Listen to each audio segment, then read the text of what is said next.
आज म गुरु शुक्र अस्त र यसले पार्ने प्रभावको बारेमा जानकारी गराउन गइरहेको छु। गुरु शुक्र अस्त कसरी हुन्छ, यसको कस्तो प्रभाव रहन्छ भन्ने कुरा शास्त्रमा के भनिएको छ भने, आकाशमा देखिने ग्रहहरूमध्ये बृहस्पति र शुक्रलाई शास्त्रले विशेष महिमाका साथ व्याख्या गरेको छ। यी दुवै ग्रह अस्त भएको समयमा कतिपय काम्य शुभ कर्म निषेध गरिएको छ। सूर्यका आधारमा बृहस्पति र शुक्र अस्त हुने गर्दछन्। सूर्यको बिम्बले छेकिएर हाम्रो दृष्टिपथमा नआएको अवस्था नै अस्तको समय हो। अस्तको अर्थ लोप हुनु अर्थात् हराउनु भन्ने हुन्छ। अन्य कारणले पनि अस्त त हुन सक्छ, तर धर्मशास्त्रमा सूर्यको बिम्बभित्र परेको अवस्थालाई अस्त भनी सोको फल र ग्राह्य कार्यको वर्णन गरिएको छ। बृहस्पति र सूर्य एउटै राशिमा भएको अवस्थामा अस्तको सम्भावना रहने गर्दछ। यस्तो स्थिति वर्षमा एक पटक पर्दछ, किनकि सूर्यले एक महिनामा एक राशि 30 अंश डिग्री पार गर्छ भने बृहस्पतिले 13 महिनामा एक राशि पार गर्दछ। यसैगरी शुक्रको सूर्यकै हाराहारीमा गति हुने भएकाले प्राय शुक्र अस्त बेला बेला भइरहन्छ। विशेषतः सूर्य र बृहस्पतिको 11 काला सान्तर भए बृहस्पति अस्त मानिन्छ भने सूर्य र शुक्रको 8 कालांश अन्तर रहँदा शुक्र अस्त हुन्छ। सूर्य सिद्धान्तमा यो कुरा उल्लेख गरिएको छ। ग्रह देखिएको अवस्थालाई उदय मानिन्छ भने आकाशमा नदेखि कतै हराएको वा अस्ताएको अवस्थालाई अस्त भनिन्छ। गुरु र शुक्र अस्त भएको समयमा विवाह, व्रतबन्ध, विशेष यज्ञ अनुष्ठान आदि कर्म गर्न निषेध गरिएको छ। अस्तको प्रभाव के हुन्छ भन्ने कुराको बारेमा भन्न गइरहेको छु। बृहस्पति र शुक्र अस्त भएपछि ती ग्रहबाट आउने तत्त्व हामीमा प्राप्त हुँदैन। बृहस्पति विद्या र धन प्रदान गर्ने ग्रह हो। देवताको गुरुका रूपमा पनि बृहस्पतिको पूज्य स्थान छ।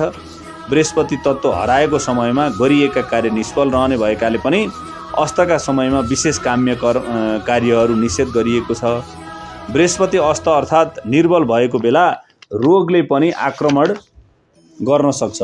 धन, विद्या, बुद्धि र पराक्रम प्राप्तिको कामना राखी गरिने यज्ञ प्रभावकारी नहुने भएकाले यो समयमा काम्य कर्महरू, जुराएर गर्ने कर्महरू निषेध गरिएको छ र गर्नु हुँदैन। यसैगरी शुक्र विशेषतः मज्जा तत्त्व प्रदान गर्ने ग्रह हो। शुक्र अस्त भएको अवस्थामा वायुमा पनि विकार हुन सक्छ, किनकि शुक्रले वायुको पनि प्रतिनिधित्व गरेको हुन्छ। अर्थात् भनौँ यो वायुकारक ग्रह हो। कला साहित्यका साथै प्रेम तत्त्वको कमी पनि शुक्र अस्तमा हुने गर्दछ। गुरु शुक्र अस्तमा कस्ता कार्य गर्नु हुँदैन भन्ने कुराको बारेमा पनि म जानकारी गराउन गइरहेको छु। पुनः अस्त भएको बेला गुरु शुक्र निर्बल हुने भएकाले विवाह, व्रतबन्ध आदि शुभ कर्म गर्नु हुँदैन भनी शास्त्रले निर्देश गरेको छ। मुहूर्त चिन्तामणिमा भनिएको छ, कुवा, बगैँचा, गृहारम्भ, गृह प्रवेश, देवताको मूर्ति, प्राण प्रतिष्ठा, व्रत प्रतिष्ठा, व्रतको आरम्भ, वधु प्रवेश, महादान, सोम यज्ञ, अष्टका श्राद्ध, गोदान, नवान्न भक्षण, प्रथम पटक उपाकर्म, देव वेद व्रत, काम्य वृषोत्सर्ग, समयमा संस्कार हुन नसकेका बाँकी संस्कार, देवताको प्रतिष्ठा, दीक्षा, मन्त्र ग्रहण, व्रतबन्ध, विवाह, मुण्डन, पहिलो पटक तीर्थयात्रा, सन्यास ग्रहण, राजाको दर्शन, राज्याभिषेक, यात्रा, विशेष परीक्षा आदि कुरा त्यज्य हुन्छन्। त्यसै गरी के भनिएको छ भने, गया श्रद्धा र गोदावरीको यात्रा भने गर्दा हुन्छ भनेर वायु पुराणमा उल्लेख गरिएको छ। गुरु शुक्र अस्तको अवस्थामा गया श्रद्धा र गोदावरी यात्रा बाहेक अन्य यात्रा नगर्नु भनिएको छ। प्रमादवश गरेमा अनिष्ट फल भोग्नुपर्ने कुरा मुहूर्त चिन्तामणिमा उल्लेख गरिएको छ। यसै गरी गुरु शुक्र बाल्य र वृद्ध भएका बेला पनि देव दर्शन आदि कार्य नगर्नु भनी निर्णय सिन्धुले बताएको छ। बाले वा यदि वा वृद्धे शुक्रे वास्तम गते गुरौ मल मास इव उतानी वर्जयेत दर्शनम भनेको छ। अस्त हुनु पहिले 7 दिन वृद्ध र उदय पश्चात 7 दिन गुरु शुक्र बाल्य मानिन्छन् भनेर धर्म सिन्धुमा उल्लेख गरिएको छ। कस्ता कार्य गर्नुहुन्छ त भन्ने बारेमा पनि म जानकारी गराउन गइरहेको छु। गुरु र शुक्र अस्त भएको बेलामा आफ्ना नित्य कर्म गर्न भने कुनै बाधा व्यवधान रहँदैन। यसैगरी नित्य कर्म अन्तर्गत पर्ने श्राद्ध, वार्षिकी, लिँदै आएका व्रत, उपासना पनि रोकिँदैन। यसैगरी नैमित्तिक कर्म अन्तर्गत आइपर्ने नामकरण, क्रिया कर्म, अत्यावश्यक कर्म, ग्रह कर्म, रोग शान्ति आदि कर्म पनि गर्न सकिन्छ भनिएको छ। रोगको शान्तिको कर्म आफैले मन्त्र जपेर गर्ने कर्महरू गर्दाखेरि फरक पर्दैन, तर जुराएर गर्ने कर्महरू चाहिँ गर्नु हुँदैन। शान्ति कर्मका निम्ति पनि छोड दिएको पाइन्छ कुनै कुनै शास्त्रमा उल्लेख गरे अनुसार। यसै गरी शुक्र अस्तमा सीमन्तोन्नयन, जातक कर्म, अन्नप्राशन कार्य पनि गर्नुहुन्छ, दोष लाग्दैन भनेर बताइएको छ।